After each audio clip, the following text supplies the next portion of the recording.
A cataract is a hazing of the lens inside of the eye. So if you look at this model of the eye, inside there's normally a nice clear lens that looks like this. A cataract is when the lens gets hazy. Cataract surgery takes about 10 or 15 minutes as an outpatient. Basically, I would remove the lens and replace it with a clear implant. And this is what a lens implant looks like. So basically, it's a clear lens that does the focusing instead of your dirty cataract. It has little haptics that holds it in place, so there's no stitches that are involved, and the lens does the focusing.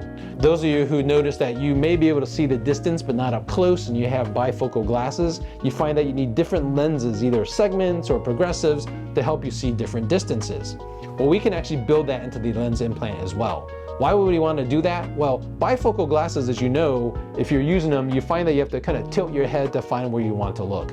Now that can be a literal and figurative pain in the neck trying to do that. But the other thing about these glasses is when you look down at your feet, you're actually looking through the reading segment, so they tend to be out of focus.